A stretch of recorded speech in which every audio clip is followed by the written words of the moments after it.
Shalom, selamat pagi Bapak Ibu Saudara yang dikasihi Tuhan. Puji Tuhan, pagi ini kita bangun menikmati hari baru, hari pemberian Tuhan. Dan sebelum kita menjalani seluruh aktivitas kita akan membaca dan merenungkan firman Tuhan. Saya mengajak kita sekalian untuk berdoa. Bapa di dalam sorga, kami sungguh bersyukur Tuhan senantiasa menolong kami dan sempurna dalam kasih-Nya bagi kami semua. Pagi ini kami akan membaca dan merenungkan firman Tuhan.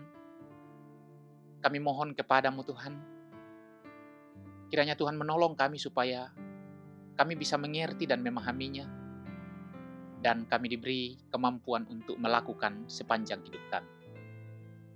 Dalam nama Tuhan Yesus kami berdoa. Amin.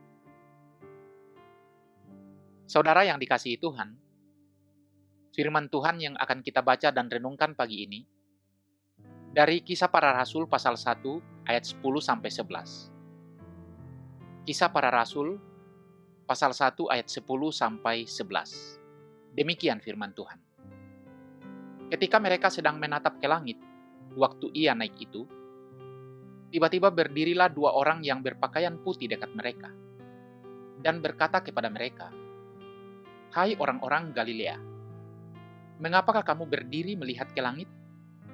Yesus ini, yang terangkat ke sorga meninggalkan kamu, akan datang kembali dengan cara yang sama, seperti kamu melihat dia naik ke sorga."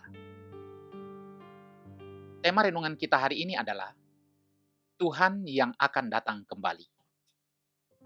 Saudara yang dikasihi Tuhan, kata-kata perpisahan selalu meninggalkan kesan yang dalam.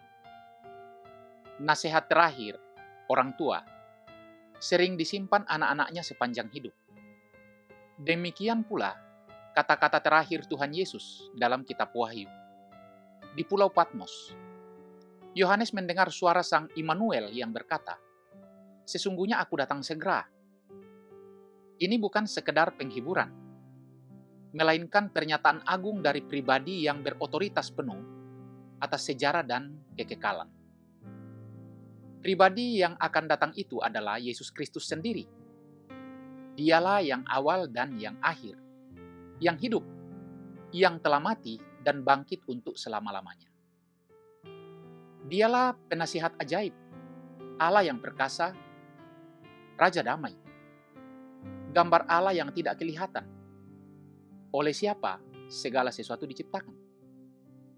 Dia yang berjalan di atas air, duduk di tepi sumur, menangis di kubur Lazarus, dan mempersembahkan dirinya yang tidak berdosa di kayu salib.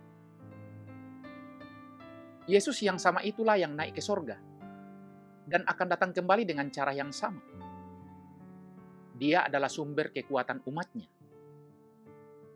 gembala yang baik, saudara sulung, dan juru selamat yang kita kasihi meski belum melihatnya. Bagi orang percaya, kedatangannya adalah pengharapan yang mulia.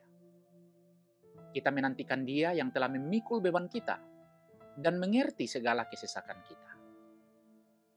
Namun kedatangannya akan menjadi kegentaran bagi mereka yang mengabaikannya. Dia yang dahulu ditolak, dipandang rendah, dan diabaikan, akan datang dalam kemuliaannya. Bagaimana manusia dapat bertahan melihat Dia datang di atas awan-awan jika selama hidupnya ia menutup pintu hatinya bagi Kristus?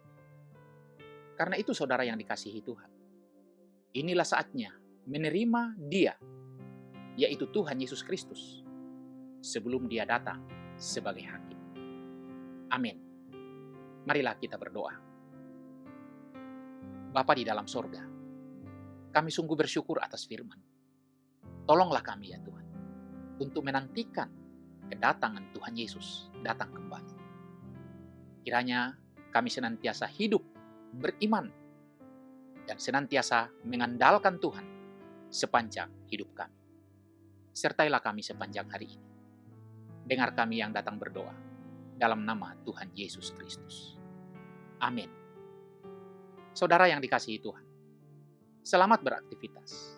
Selamat berkarya. Tuhan memberkati kita sekalian.